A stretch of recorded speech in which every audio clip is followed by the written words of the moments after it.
All right, I think we're on air. So, Professor Clark, you are a professor at Bethel University. How long have you been a professor?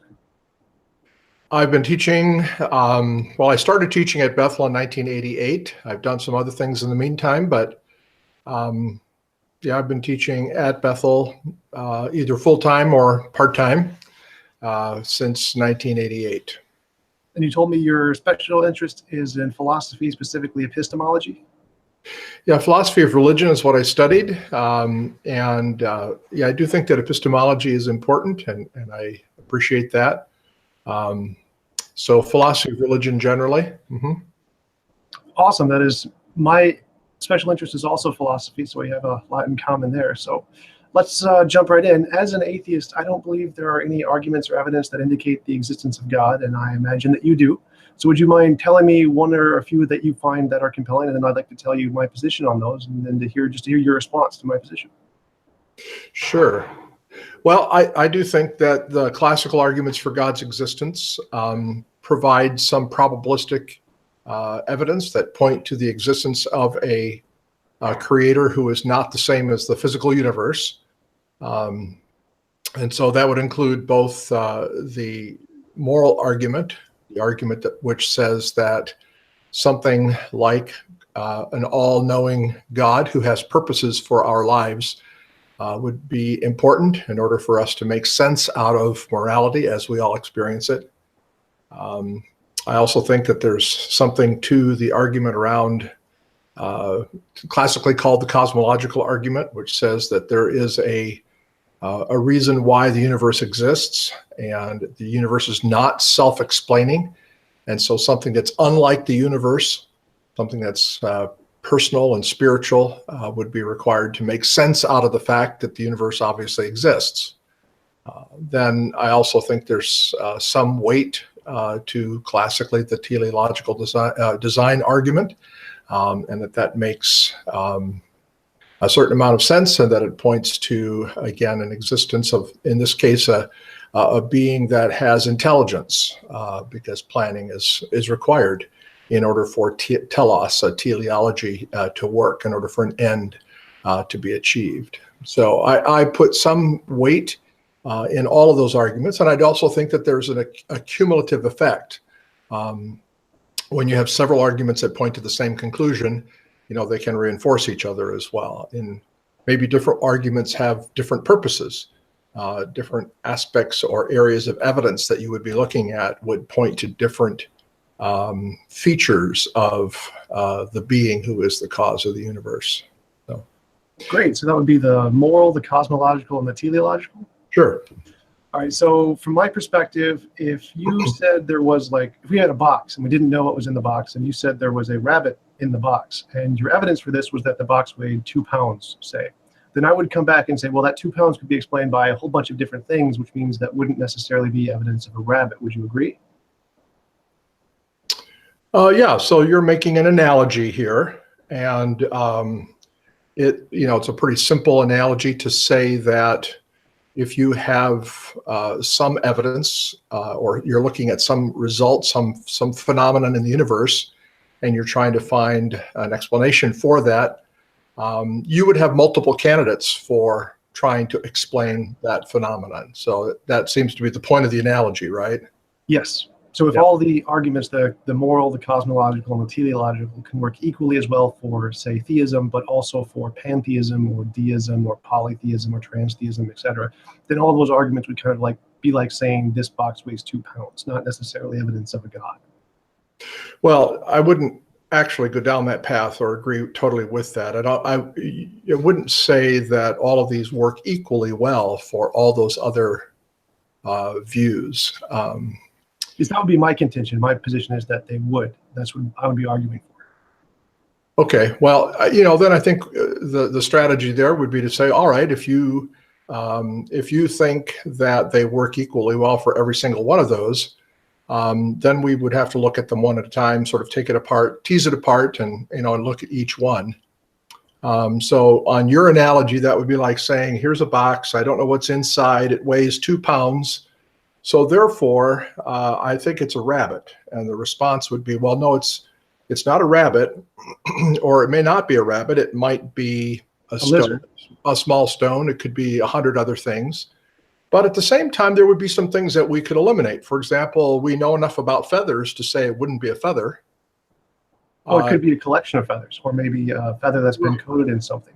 But I would just pause there. I would just going to pick one of them particularly, which would be pantheism, the idea of an eternal, all-powerful nature. Instead of having to go through all of them one at a time, I'm just going to go with that one.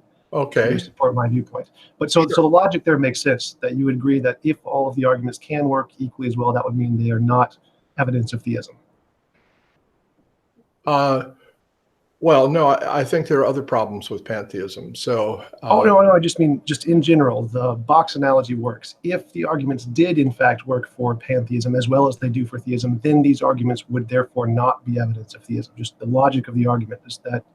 No, I wouldn't follow that at all, because I think what you want to do is you want to look at all the arguments in conjunction with one another. So you don't just sort of take an argument like the moral argument and then disconnect it from everything else.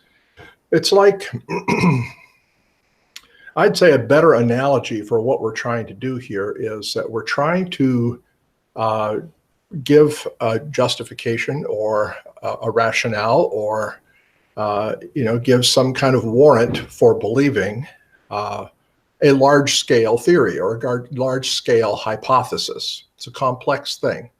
So, to me, it would be a lot more like trying to compare, let's say, en masse, in total, what's the evidence for the sun-centered solar system, a heliocentric solar system, versus a geocentric solar system.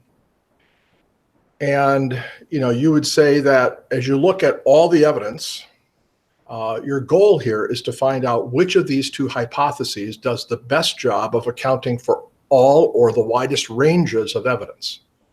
Absolutely. I totally agree. My argument is that all the arguments individually and collectively are like saying the box weighs 2 pounds and can work equally as well for one and the other. Yeah, well, I just don't think that that's true at all. I mean, my response to that is when you put the word equally in there, that's that's where it doesn't work, or I wouldn't agree with you.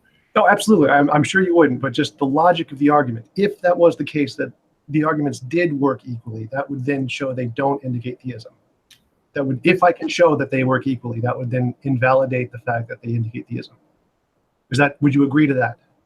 I'm sorry, you blanked out on me for just a second there. All right. Froze up for just a second. So would you restate that for me, please? I'm sorry. Okay.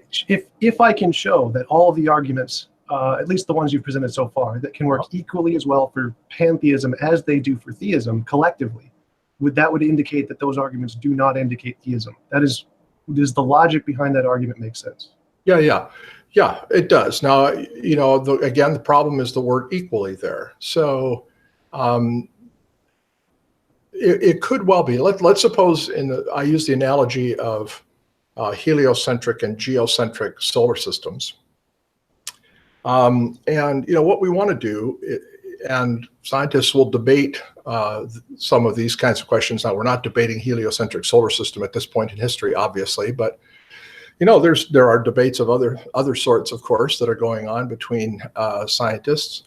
And let's suppose we have 5 hypotheses as to what accounts for a particular phenomena that we see in the world.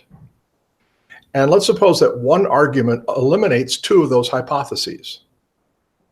It says that these 2 just aren't plausible given this pretty strong range of evidence here. Well, that's helpful because it narrows the field as to what makes the most sense. And so if we had, let's say we have 3 large-scale worldviews. One is pantheism, which is the idea that the world is divine, the natural world and the world, the physical universe and God are coextensive or co-equal in some way. A second one would be a naturalistic worldview, which says that the physical natural world is the only thing that exists. And the third one. So when I say pantheism, what I mean is Spinoza's and Einstein's pantheism, which is just the natural, eternal, all-powerful universe. From what I understand, that's what pantheism is, from at least one of the interpretations of what it can be. Specifically, there's another one of naturalistic pantheism, which is just the natural universe is all there is. Right. Okay. Well, define it how you will. I mean, the way I would look at it is to say, classically, you think, for instance, of Eastern religions as pantheistic in the sense that they believe that the universe, the physical universe, and a divine spiritual reality are somehow coextensive. And a naturalism would typically say that the physical universe is the only thing that exists, but doesn't ascribe to it any kind of religious, spiritual, or religious kind of significance. But my point is, let's just say we had three hypotheses. One is there is a God who created the universe who's separate from the world. Secondly, there is a God who is coextensive with the world. And third, the world is all that exists, the physical universe. Well, let's suppose that an argument said that either theism or pantheism is true, but naturalism is likely not true. Well, I find that to be helpful, and that would be part of what we'd want to look at as we seek to find the best explanation for the total evidence that we see around us. So in your analogy, what you're asking me, I think, let me rephrase your question a little bit, is you're asking if an argument could prove both pantheism and theism to be true, or if it could be a pointer toward both of those. That might well be the case, and it could still be a helpful argument because it might eliminate some other options. Absolutely. So I was just outlining the standpoint. My standpoint is what I'm going to be arguing is that all of the arguments work equally as well for theism and naturalistic pantheism of Einstein and Spinoza. That is just the natural universe, and that's it. So that's my starting point. And then I wanted to go and start with the moral argument, for example. The moral argument can be explained by pantheism as there is an objective morality. It's just an undiscovered super law of nature. So the moral argument could indicate theism, but it could also indicate a natural pantheism. Yeah, this is a little confusing to me because I don't think that in a standard sort of way of looking at these things, naturalism and pantheism would be equated in this way. I mean, typically those are distinguished. So it's curious to me that you're putting those together. Often we think of pantheism as the worldview in which there is a spiritual reality, but it happens to be coextensive with the physical universe. Whereas a sort of true naturalism, you might say, just believes in the physical universe, that everything should be reduced to physicality. So I would see that there are three kind of main perspectives there in terms of the worldview that needs to be accounted for. Well, if you like, I can pull up the quotes of Einstein and Spinoza and other philosophers detailing this, if that would interest you. But that is, since my understanding is pantheism is in most cases just the natural universe. In many cases, is one of the interpretations. Specifically, naturalistic pantheism being the more philosophical kind of just the natural universe. Okay. Well, yeah, we don't need to look at quotes, I guess. I would just say to you that there's a difference between sort of an out-and-out physicalist atheism, which does not believe that there's any kind of spiritual reality, that the universe is physical and should be understood in a physical manner only, as opposed to, for instance, the kind of metaphysic that stands behind certain Eastern religions, where they don't see a God who is transcendent or separate from or over against the world, but they would see the universe embedding a kind of spiritual reality. So those two are different from each other. And I'm well aware that Spinoza would hold to this notion that we rightly use the word God, but that God, the spiritual reality, is coextensive with the physical universe. So, I would call that pantheism. And then atheism, I would say, or naturalistic atheism would be this view that there just is no spiritual reality called God. So, but maybe that doesn't matter. You're trying to make a point about what should be our strategy for understanding the world? Yes. I mean, I would disagree with your definition of pantheism, but if it's all right, would you mind using my definition for the sake of the argument? Okay, sure. I don't think that is a problem. Okay, so my position is that the pantheism can explain the morality as an objective super law of nature or something just we haven't discovered yet. So it works equally as well for theism as it does for pantheism. Yeah. Yeah, I've studied quite a bit about pantheism, actually. And uh, the challenge, I think, is giving an account, of morality from a pantheistic point of view. So, from my perspective, we have to ask the question: what is morality? In Eastern religions, there's this embedded concept of karma. Now, karma has different forms, but it's basically the idea of cause and effect. If you do a certain thing, you get punished in a certain way. And so, there's a kind of right and wrong in a sense that if you do certain kinds of actions, you will be rewarded.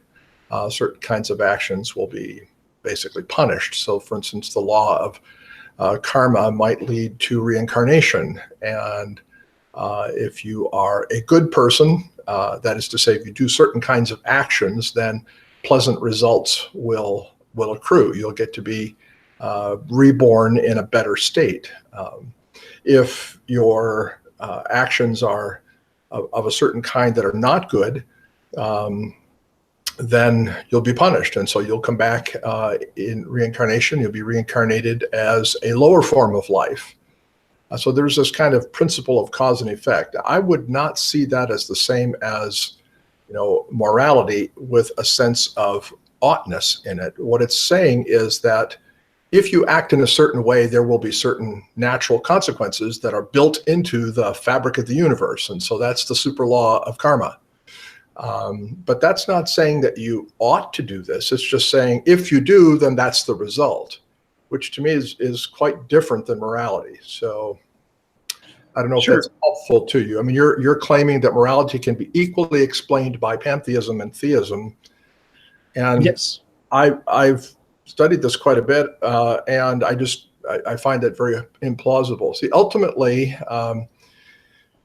pantheism and many of the forms of the Eastern religions have this concept of yin and yang with good and evil.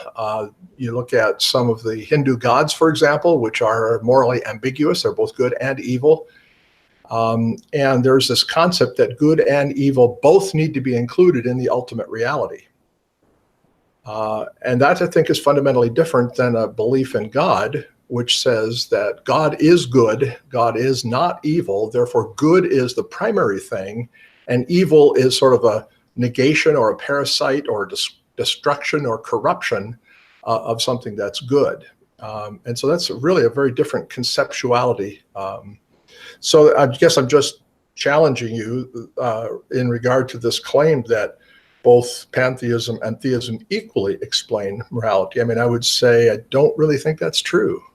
All right, great. So just to clarify, whenever I say pantheism, I'm talking about naturalistic pantheism, the just natural universe. That's it. So not necessarily the Eastern religions, though this could be a kind of pantheism. I'm specifically talking about naturalistic pantheism. So what is it about a theistic model of morality that gives it oughtness that you don't think is in a pantheistic model? Okay, so I'm just going to click in my head. When you use the word pantheism, you're really talking about naturalism.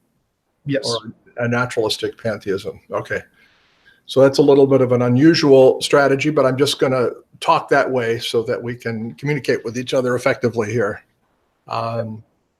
So what's the point of morality? Well, morality is about an oughtness of our behavior. So we ought to do certain things, certain actions, and certain virtues and certain motives are all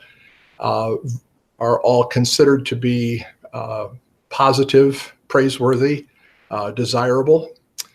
Certain other actions, certain other vices, we would call them, not virtues, certain other motives would be considered negative. So the question is, what makes one virtue virtuous? What makes good good? And what makes evil evil?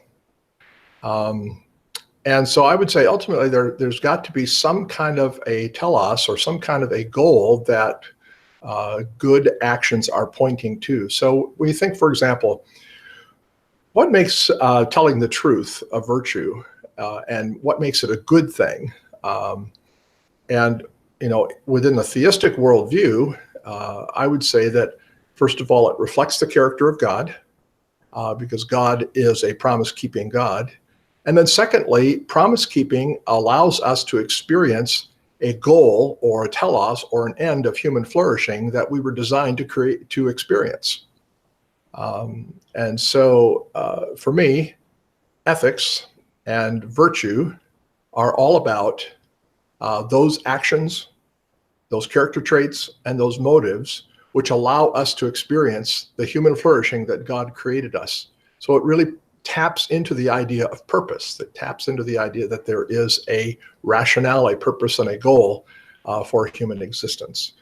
Naturalistic pantheism doesn't really have a purpose or a goal for human existence. What is, just is. It comes about as a result of cause and effect, but there's no intentionality or purpose or goal. And if that's the case, then you don't have a ground for having an ought principle regarding certain kinds of actions, virtues, or motives. Well, from my perspective, those are all is statements. How do you get from those to an ought? Like, even if there is, God has a purpose, why does that mean we are in any way ought to adhere to it? Well, if God has a purpose for the universe and for human existence, for instance, he wants us and he created us for the purpose of enjoying love relationships. And so that's essentially a good thing. And so those actions which promote love relationship, God has built into the universe this moral principle that we ought to pursue those kinds of actions. The ground of it is the fact that God has a reason for having created us, or a purpose or an end for human life. So if the universe has no end or point, then I'd much more in tune with someone like Jean-Paul Sartre, who would say, it makes no difference whether I wake up drunk in the morning or I'm a leader of nations. I mean, there's no difference between those two, because what is, just is. So I would say that I can argue there is a purpose in naturalistic pantheism as the idea of the best of all possible worlds, and the goal of morality would be to move towards that. But I still want to understand, where does the oughtness come from in theism? Because I don't understand how any of those things, those are all is statements, but I don't see how you get from those is statements to an ought. Okay, well, it comes about because God has commanded that we act in certain ways. So the law of God, which is a part of the will of God, it flows out of his decision to create a universe and to create that universe for a particular purpose. And so from his character, he issues his will, and those commands flow out of the fact that God has decreed certain things. God has commanded certain things. And it's important for us to see that when God commands something like it's right to keep your promises, he is not being judgmental. He's not trying to keep us from experiencing the good life. He is seeking to create a pathway by which we can experience the thing that we were created to experience. And so there is an oughtness that flows out of the will of God. So you're familiar with the Euthyphro dilemma, I assume? Of course. So is the commands what makes it good, or is there some independent good outside of God? Yeah, that's a false dilemma. And actually, in what I've said, I've already responded to that false dilemma, an option that Plato never considered. So what the option that Plato never considered is that there is an ontological reality that is the standard of right and wrong. And the command of God flows out of that ontological reality. The ontological reality that we're talking about there is the being of God. It's the character of God. And so, the problem that Plato presents to us is an option, is a problem in that he gives us two options, but eliminates the third option that resolves the dilemma. So I'm going to go between the horns of that dilemma. Okay, so could God command us to do something immoral? Well, could he? I would say, I'm willing to say that God would not, and that God could not command things that are ultimately immoral. Now, there's lots of things that you could see that, may seem that way in the short run, and you got to be careful to define your terms properly, and you got to look at every situation. I mean, I used to play athletics when I was younger, and I remember somebody getting on my case about the fact that in a basketball game, a basketball player would deceive another player by pretending to pass it to the player on the right, when in fact his intention is to dribble to the left. And this person said, that's immoral, you're lying because you're misleading your opponent. And so I think you have to work through those kinds of scenarios just to make sure that you're not sort of overstating your case. But ultimately, God does not want us doing things that are contrary to his character and therefore his will. So he could not command something immoral because of his nature. There's something about his nature that prevents him from doing that? Yeah. So does that mean his nature supersedes his commands, and his commands are only an expression of his nature in some sense? I wouldn't quibble about that. I do believe that God's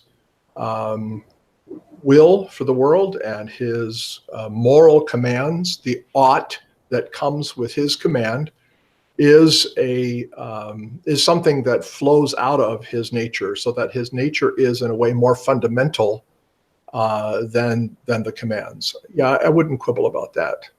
All right, so then I would just say pantheism, as a part of its nature, also has this moral inclination, or this moral nature, and we receive it through the form of a super law of nature that permeates kind of like gravity. So there you would have pantheism has a nature of morality just like God does, and then God has commands to give us that nature, and then pantheism has a law of nature to give us that nature. So they both have a nature and a command. Well, let me ask you this question, and this gets right at the, what I would say is a bit of a confusion here between naturalism and pantheism. But if you're talking about a naturalistic worldview, let's unpack what that is. So what's ultimately real on that metaphysic? Could you give me a little more information? What do you mean, ultimately? Yeah. So let me ask it this way then. Talking about this naturalistic worldview that you're describing, would you see that it is intelligent, or would you say that it's not intelligent? Is it something like what we see in human intelligence by analogy, or would you say it's very much unlike what we mean by human intelligence? Unlike, there would be no intelligence. It would just be matter and motion, particles and waves. No intelligence whatsoever. Yes. Well, we would be intelligent inside of it, but it is not fundamentally intelligent. Yeah. Okay. So intelligence would have to be some kind of an emergent property based on human evolution or something. Yes. All right. So there's no intelligence. So that means that prior to the emergence of human beings, this natural universe that you're talking about, it would have no purposes, right? Not necessarily. Yeah, like for instance, it wouldn't. This natural reality, we could call it, would not prefer, for instance, that people love versus people eating each other. There would be, in this ultimate reality, there's no preference of one sort of action over another. Well, I'm saying there would be, but it would be instantiated in a law of nature, kind of like gravity, that we just haven't discovered yet. Okay, so what's the ground then of this law of nature is what I'm getting at. And, if you're arguing for this law of nature, a moral law, I think you mean, right? Not a natural law like gravity, but a moral law, right? Well, I'm saying they are one and the same. We can have a moral law, which is kind of like a wave or a particle that we haven't discovered yet, that it operates in nature just like gravity does. And we learn about it through its interactions in our brains in some sense. And my ground for this would be the nature of pantheism, just like you believe the ground for morality is the nature of God. The nature of God? So you believe the ground of morality is the nature of God and theism, and I would say my ground is the nature of pantheism. Is the nature of this ultimate reality of this natural force or whatever it is. Yes. So I'm trying to get at what that is to see if there's any moral character to it. And so far, I think I've heard you say, just to sort of repeat what I'm hearing here, I'm hearing you say that the physical universe is non-intelligent and also has no purpose, right? Doesn't prefer one sort of action over another action. So for instance, if we looked at the behavior of mammals, and there are some mammals where the male will come and kill off the offspring that have been sired by another male, like lions do this. Now, as human beings, we would say that's awful. That's immoral if we did that with other human beings. So, if there was a woman who had an offspring by another man, and a second man came and wanted to be the one who produced the offspring through this woman, so he kills the children of this other male, we would call that immoral, right? Yes. Right. But in the animal kingdom, prior to the emergence of the human race, the universe is basically doesn't care about that, right? It's not good or bad. It just is. No, I'm rejecting that. I'm saying it doesn't care in the sense that it has consciousness, but there is an objectively better action. It has a betterment rule of this law of morality. So there is a better option and a worse option due to this law. All right. So there is an objective moral something in your view that's right. And so certain actions that reflect that objective moral principle or that objective moral system or whatever, that moral law, those actions would be obviously right. And those which go against that moral law would be wrong, you're saying? Yes. Okay. All right. So you're really a Platonist then, it sounds like. No, because Platonism says that the Platonic forms don't actually physically exist, where I'm saying this is a physically existing law that is like a particle or a wave we haven't discovered yet. So I'm not quite a Platonist. Okay. Yeah, but you're like Plato, though, because you're trying to say that there is a good that metaphysically has some kind of status, existence, that is outside of or prior to, in Plato's case, the demiurge, or the demiurgos, or that it's somehow prior to human emergence, I would say, right? So is that the idea? Yeah. Okay. Yes, absolutely. I just want to make the distinction because Platonism says it's not a physical thing, whereas I'm saying it is a physical thing. So that's just. But other than that, yes, I'm very much similar to Platonist. Okay. So that's helpful. So what you've done is really to add, another metaphysic into the sort of the set of options here that we could consider. And I'm not sure what you would call it, but there is an option that just says, that physicality, energy, and matter are all that exist. There is no Platonic form or any kind of a physical instantiation of the principle of the good. It's just matter in motion, energy in motion. That's what I would call atheism or naturalism. But that's a little bit of a different view than what you're describing. No, that is the viewpoint I am supporting, matter in motion. I'm just saying one of those different kinds of matter that we haven't discovered yet, because there are lots out there, is a moral super law. There's a moral particle or a moral wave out there. We just haven't discovered it yet. Got it. Okay. All right. So what I would say to you is that there's some people who would call themselves naturalists who would be different than you. They wouldn't agree with you that there is this moral principle out there, right? Oh, absolutely. There's people who disagree with me on everything. So I'm sorry, you broke up on me just a moment there, but I have talked to people who don't think that there is any sort of physical Platonic good that's in the universe. They think that the universe is merely the physicality and it doesn't have this moral twist to it. just go with me for a second. Let's suppose we have three views to work with here. One view says you've got matter in motion, but no physical moral law. The second is a matter in motion, and you do have this physical moral law. And a third is a sort of a classical view that God is distinct from the world and that the world is his creation. So if those are three options, then what I would say is that the moral principle or the moral argument eliminates the first of those two. So it takes us from three options and sort of brings us down to two options, which is helpful.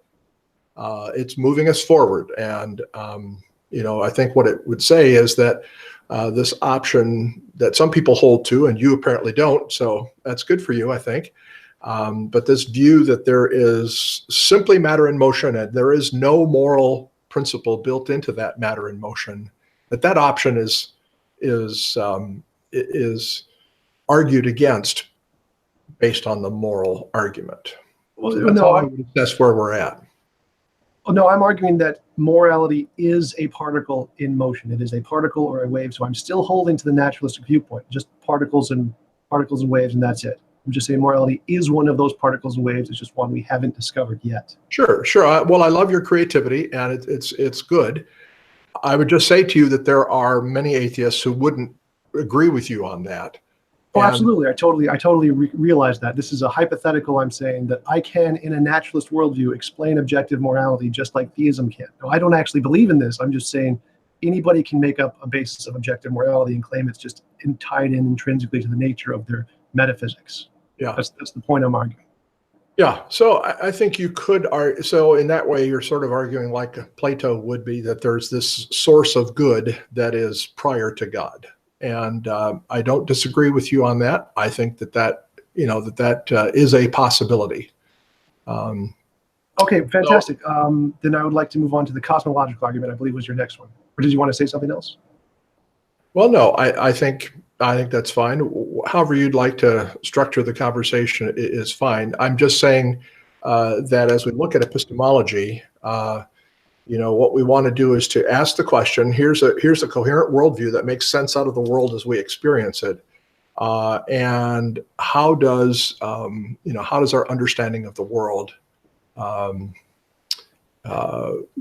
do the best job of accounting for all the different kinds of things that we see in our world?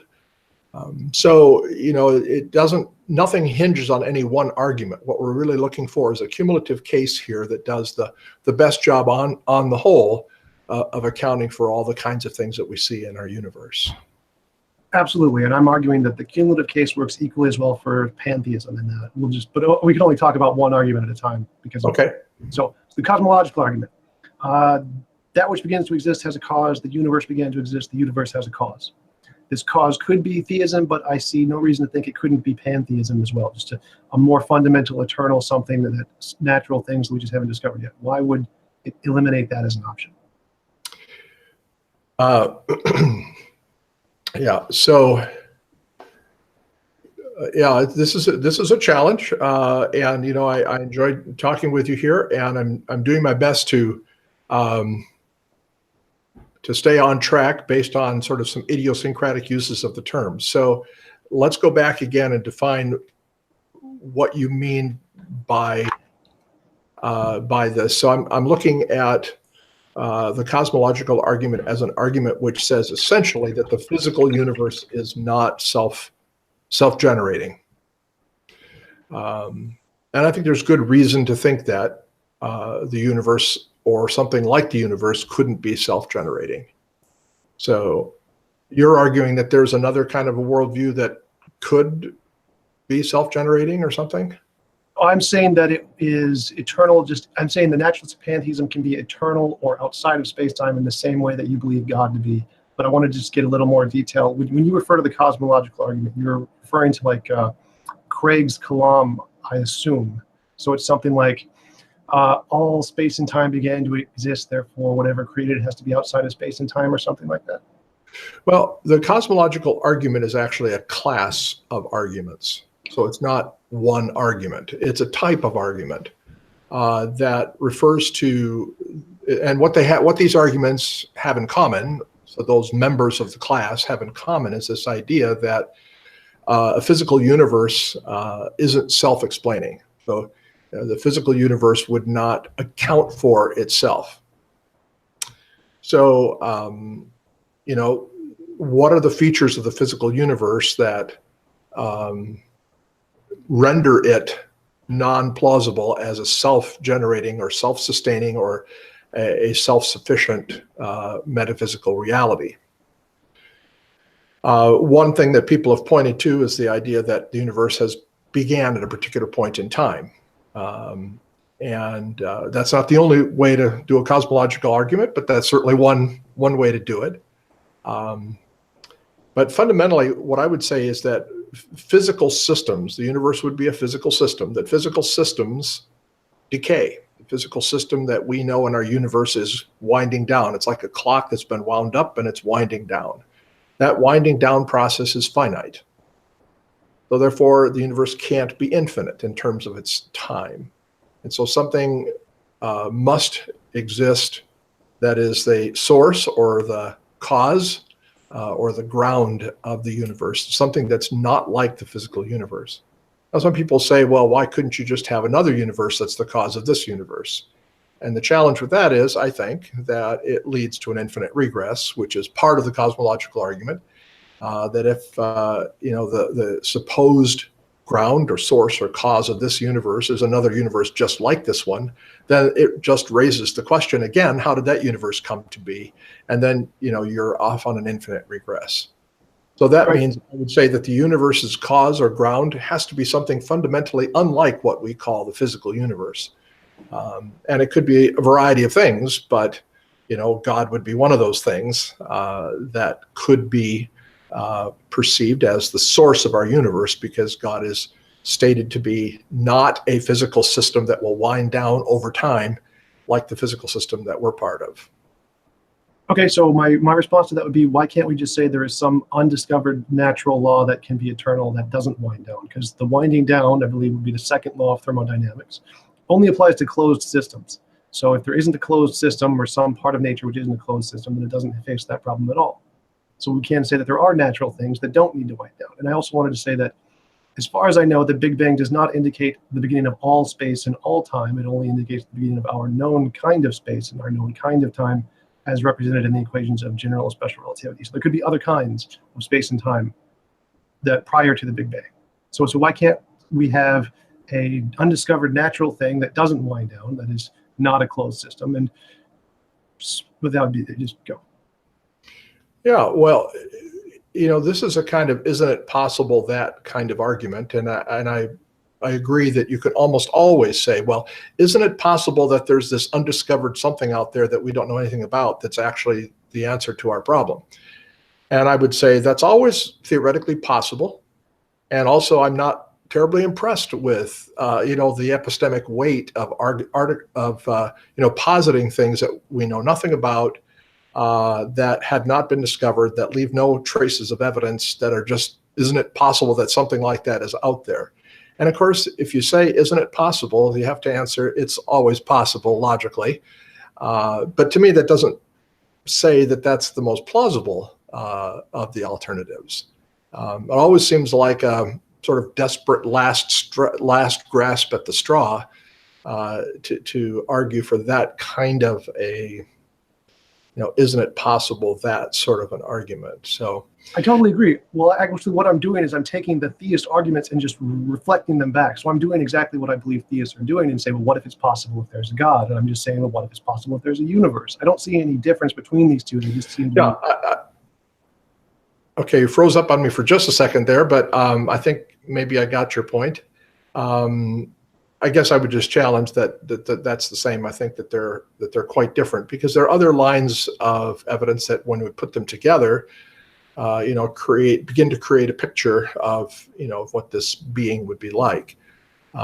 So it's not exactly parallel to say that Christians are just saying, well, maybe it's possible that there's this unknown thing, we don't know what it is, we'll just label it God. And I think we're saying a lot more than that, because there are other sources of evidence that we bring into the conversation in a cumulative kind of way.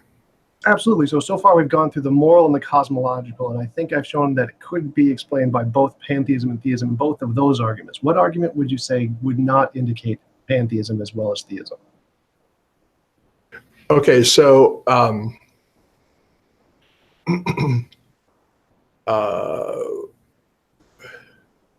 well, yeah, my thought here is that we're not asking what's possible. We're asking what seems more likely based on evidence that we have. We've all been in situations where we can argue, isn't it possible? So, the fact that we can reach a conclusion that both naturalism and theism that both of them can, at some level and in some way, account for the phenomena that we see around us. That's not sort of a knockdown, drag out, end of the conclusion, end of the conversation kind of an observation. There's still a weighing of, which is more likely. Absolutely. And, that would count against an argument that says, I have mathematical proof of God. And if I say God is absolutely demonstrable and mathematically provable in that sense, and then a corollary of that claim would be, and the alternatives are therefore impossible, well, then your response to me would be to say, oh no, it is possible, and here's how. And so, that would work. But I don't think, a lot of theists that I know and Christians that I know are not claiming that kind of mathematical certitude or kind of logical impregnability. So just the mere possibility that there are these other options out here, doesn't weigh heavily against these arguments in my mind. Absolutely, I totally agree. Again, my position is that they are equal in every respect, and that you can't provide a single example where they would not be equal in every respect. Probabilistically, I agree. It's not, we can't prove one way or the other. So I am speaking probabilistically here. But I'm saying the probability is equally weighed on both sides for all the arguments. Well, so in order to do that, that means you have a pretty clear idea of exactly how probable these two arguments are. Was it 67% probable or 29% probable? I mean, I don't think we're going to get that precise to be able to say that they're absolutely equal.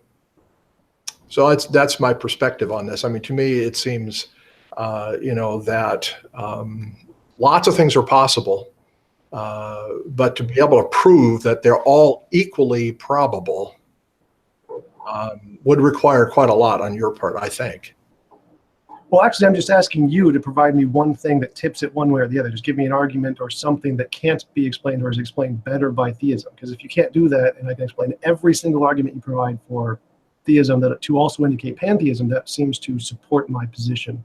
Hold my ground. Even if I don't know what the positions are, I can still say everything that works for your position also works for this position equally as well, like the box example. Saying the box weighs 2 pounds doesn't indicate a rabbit any more than a lizard. So I'm asking for you, is there any example that can tilt the scales one way or the other, and what would it be? Because as far as I know, there are none, as far as I can tell. Yeah. Right. Well, these are personal judgments, and so you're making a personal judgment about this. From my perspective, I do think that both of the two arguments that we have talked about are much more plausibly explained by the existence of a being who is personal, therefore intelligent, or something like what we mean by human intelligence, and that this being is distinct from the universe, not a physical reality. And the reason for that is that if the supposed law of nature, or whatever unknown thing you're pointing to, is a physical being or is a physical reality, then we would have to ascribe to it, or it is reasonable to ascribe to it, all the qualities that we know about other physical beings and other physical realities. So if you say to this, that there is this super law, super something that we don't know about yet, that could account for the universe, but it's a physical reality of some sort. Well, then by analogy, it makes sense for us to apply to it the other qualities that we know of physical realities. And that would include things like it cannot be eternal. It is a matter in motion system of some sort that is going to decay over time. And so in the end, it doesn't explain how things came to be. So that to me is a reason why I think, I'm going to push back a little bit about your claim that these two are equally plausible. Well, I don't think they're equally plausible or equally probable. I think one is more probable than the other. And the reason I believe in a being who is the cause of the universe who is not physical is because anytime you posit something physical and ascribe to it the things that we know about physical things, then it doesn't work as a cause of the universe. All right, so let me respond to that. Let's say, why would asserting new supernatural properties be more reasonable than asserting new undiscovered natural properties? You know what, you froze up on me there, and I'm really sorry. So would you start that again? Absolutely. So why would you said that we can't, why would asserting new supernatural properties to things to make them like eternal thing be more reasonable than asserting new natural properties that can also make them eternal? I'm really sorry. You froze again. So I'm not sure what's going on here, and I just didn't catch the key part of your sentence. Okay, so you're trying to make a comparison here. So help me again. Why would it be more reasonable to assert new supernatural properties than to assert new undiscovered natural properties? Mm-hmm. Right. Well, you're undiscovered natural properties. So this goes back to isn't it possible that there are these features? And the question then becomes, yes, but do you have any kind of evidence anywhere for a physical object that has the kinds of qualities that we're talking about? And, from my perspective, we're looking for the positive clues that we can find that will point us in a right direction. And if the recourse is to, there are these undiscovered and we don't know about any of them yet, and there's really no evidence for it, I think we need to take that seriously. There's no evidence for it, and there's no reason to think that it exists, except for the fact that it gets you off the hook from this argument. So that to me is a suspicious move.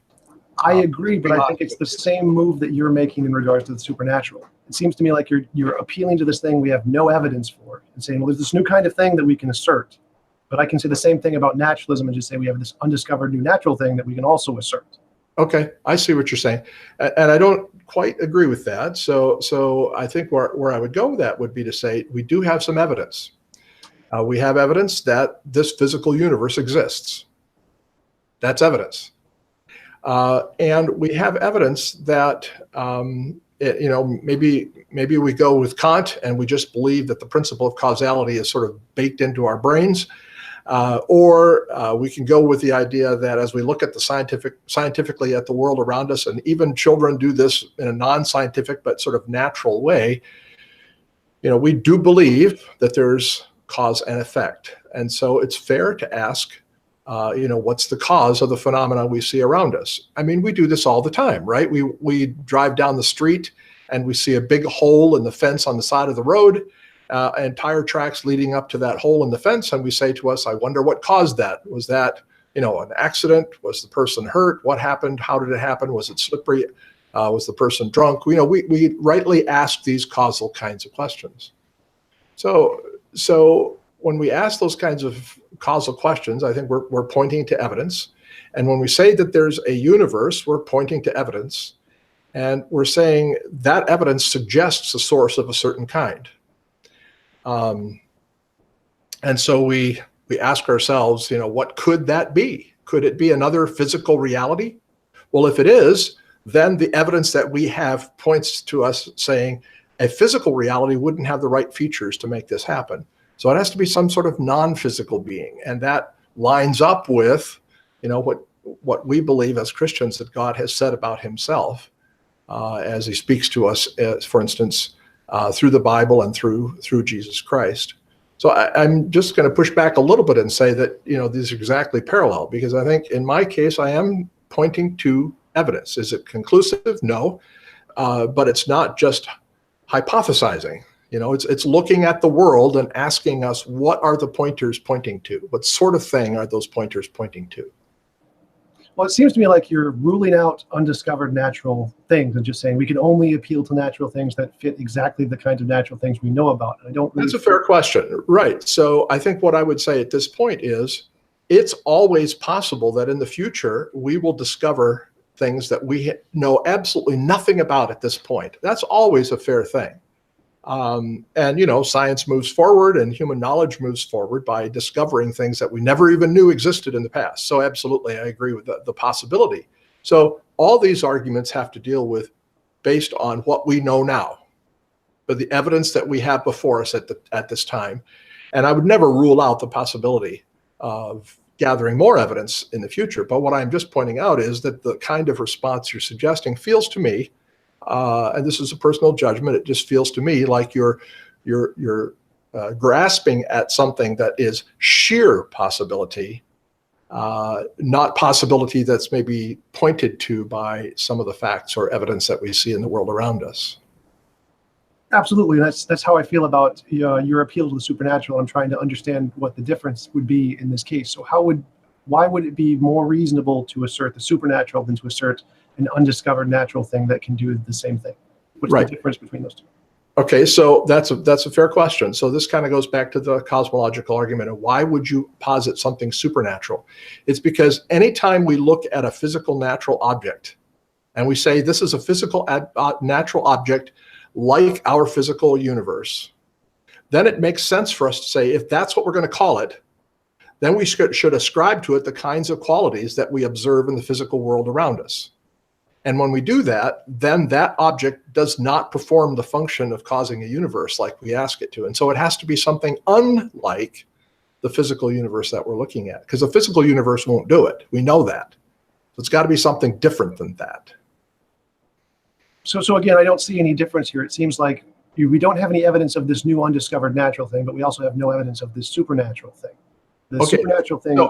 So one good way to argue, one good way to build a case for something, so this is just how you would structure an argument to try to understand the world, would be say we have two possibilities. Here's a possibility, here's a possibility.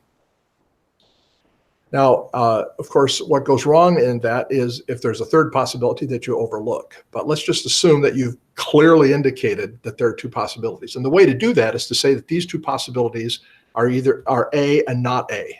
Okay? So we think that the universe had a beginning. Now, it may or may not have been the Big Bang. We don't know. But we don't believe it's eternal. And that's because physical systems wind down and are not self-regenerating. We don't have any examples of physical systems that are self-regenerating. So the physical universe had a beginning. So then that causes us to posit that there must be some sort of something that is the source of this physical universe. So let's do an A, not A. That other source is either fundamentally like this universe or it's fundamentally different than this universe. Now, if it's fundamentally like this universe, all the evidence that we know about the actual universe we're in would be ascribed to that universe or that cause as well. And we know that won't work because that cause needs an explanation. So therefore, we rightly posit that it has to be something fundamentally different than the physical universe that we are currently living in. And that means that those metaphysical systems, and let's say we had 10 examples of different metaphysical systems that we'd all carefully defined out.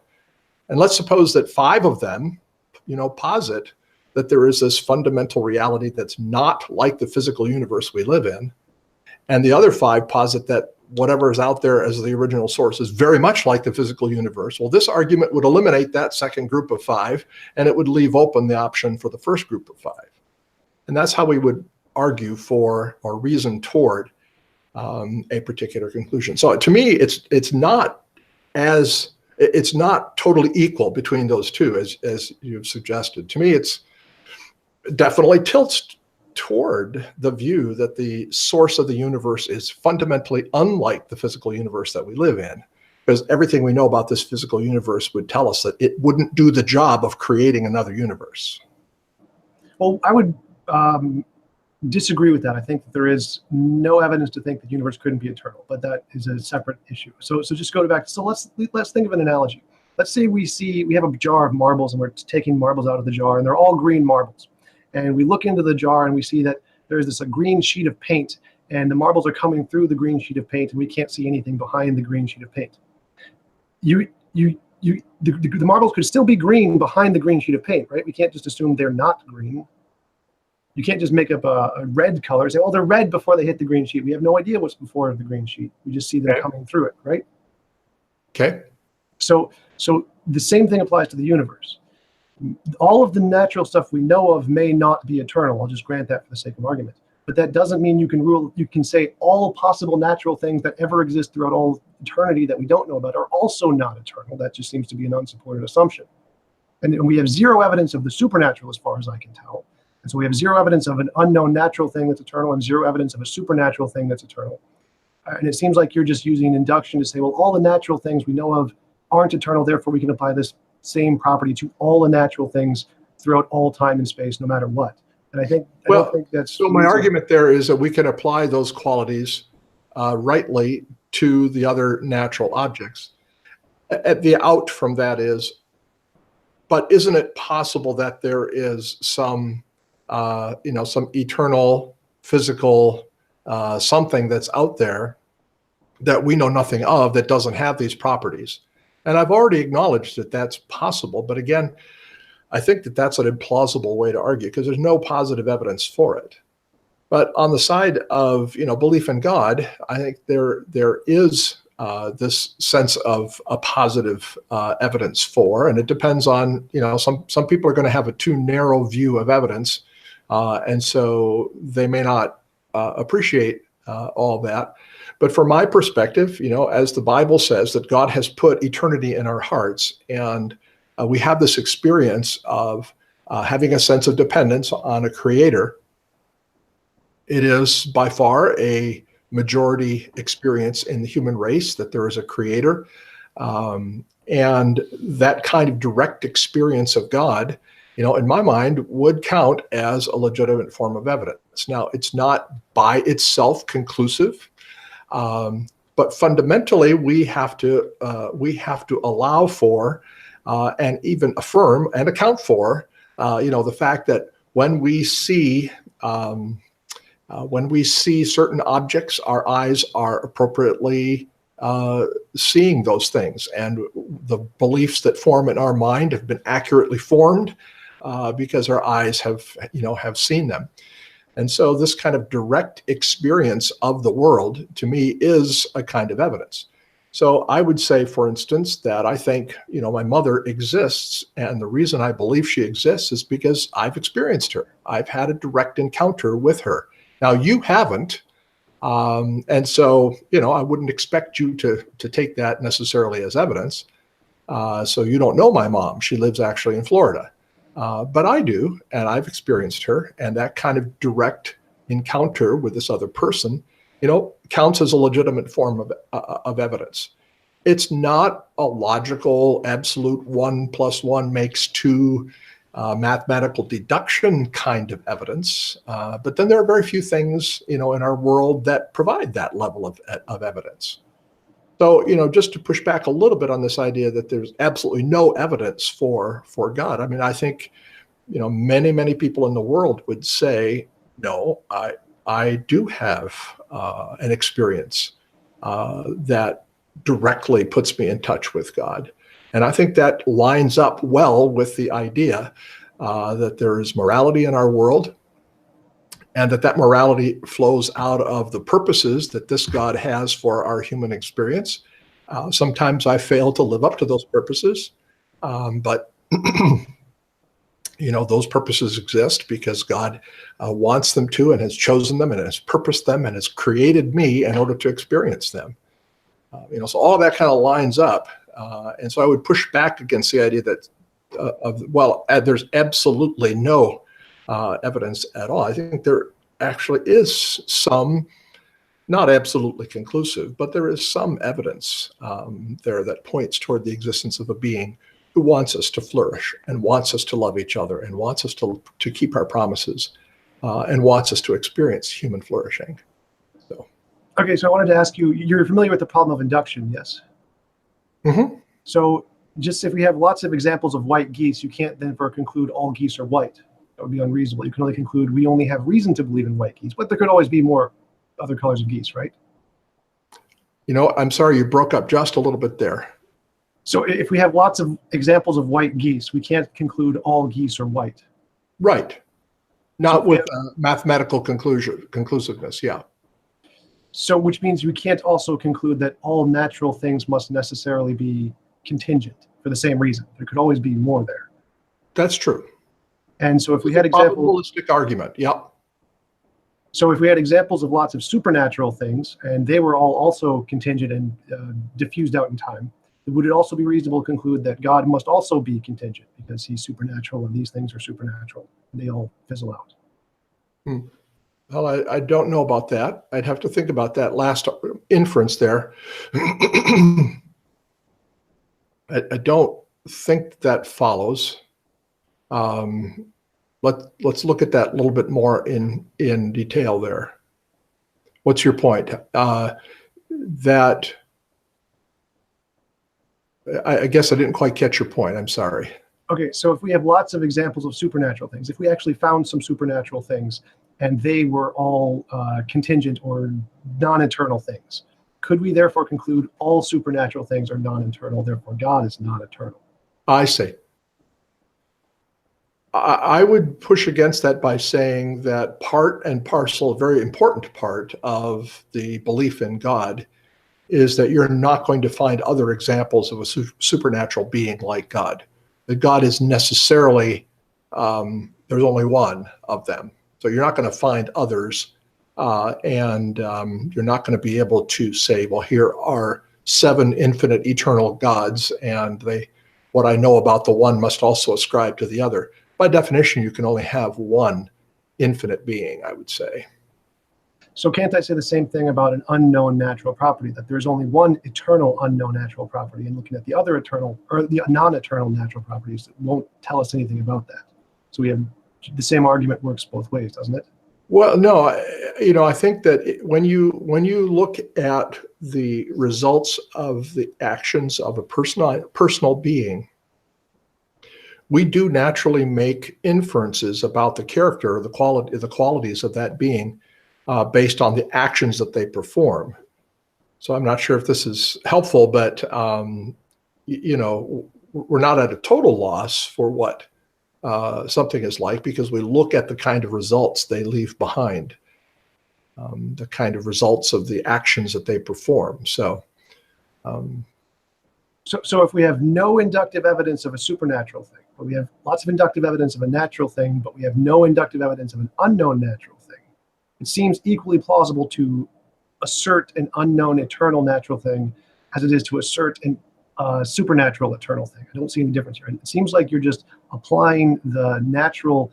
We know of these kinds of natural things, therefore any natural thing must also have these properties. Therefore, we can just eliminate unknown natural things as a plausible alternative.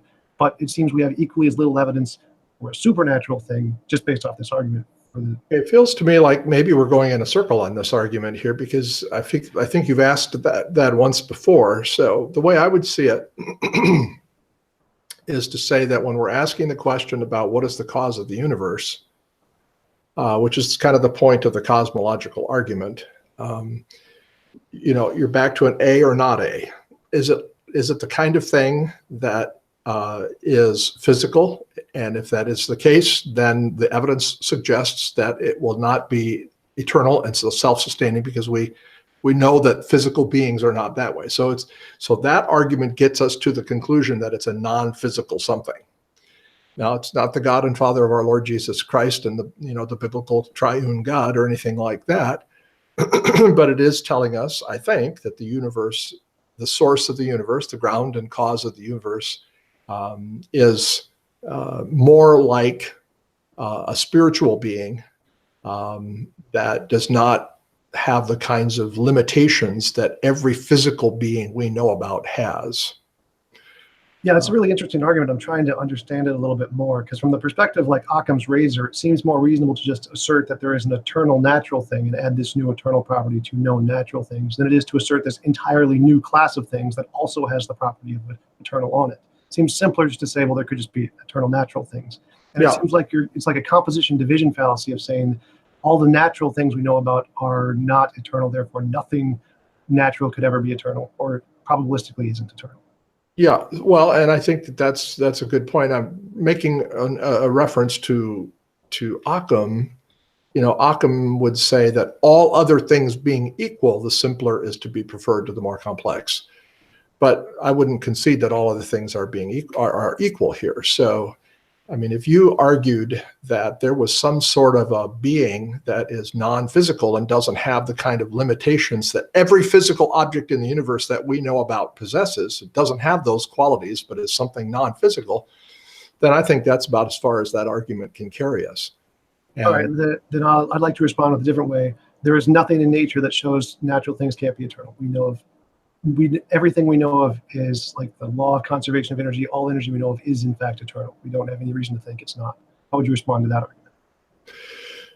Well, I mean, I think the law of entropy does push against that claim, unless I'm misunderstanding you. But Well, yeah. So I would object to the. Sounds like you're arguing for a kind of perpetual motion or something that that is here. You got a physical universe that doesn't in any way sort of decay over time. Kinetic energy gets used up.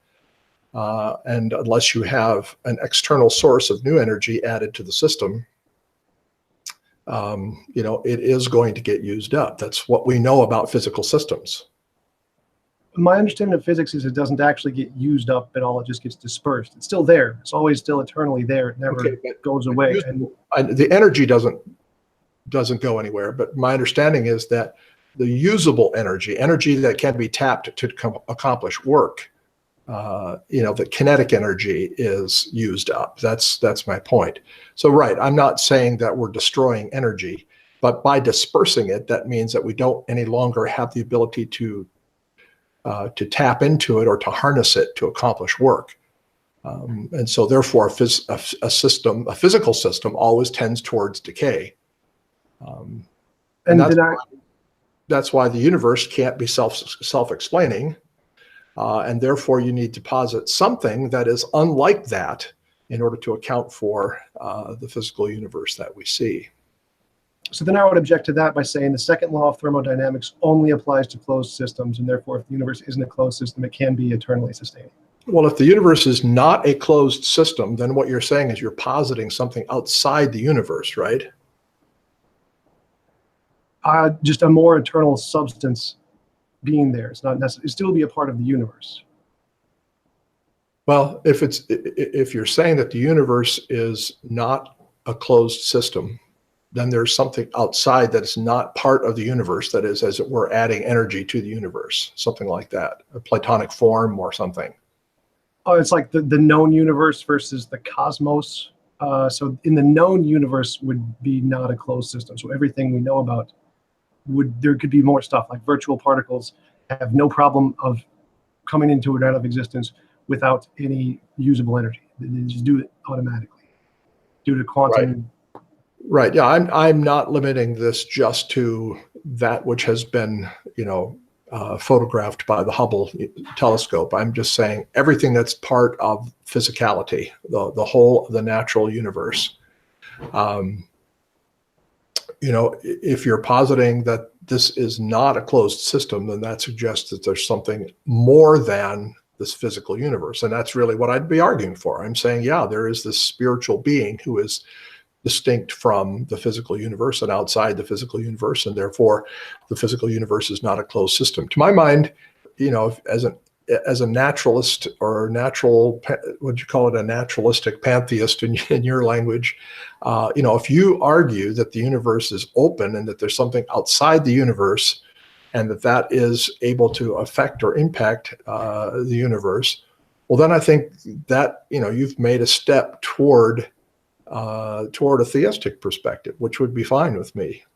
So I would argue from something like Stephen Hawking's version, he has an extra dimension of time. So all our versions of known space-time could be contingent in a closed system, but there could be an additional kind of time, which is the open system. And it's not affected by the second law of thermodynamics. It's just eternal, it doesn't fizzle out at all. There's also theories of the multiverse or the many worlds hypothesis or the cyclic universe. Lots of things aren't possible. So isn't it possible that there are all these things out there that we don't have any evidence for? And yes, I acknowledge that that's true. But again, I'm not impressed by arguments that sort of jump toward that, well, isn't it possible that this or that or the other thing? So I'll tell you what, it's been a great conversation, and we've been chatting for 75 minutes. Do we want to kind of sum this up and maybe wrap up here? Sure, absolutely. Thanks for coming in and talk with me. I really enjoyed it. I'd love to talk with you again sometime, and I'll try and think of how to better explain that eternal natural thing. Great. I'm sorry you just froze up for a second there, but I enjoyed our conversation as well, and so hope it was helpful, and I hope that that we'll be able to have a conversation on another occasion. That makes sense to me. Thanks. I'd love to talk with you again sometime. See you later. Thanks. Have a good day. You too. Thank you.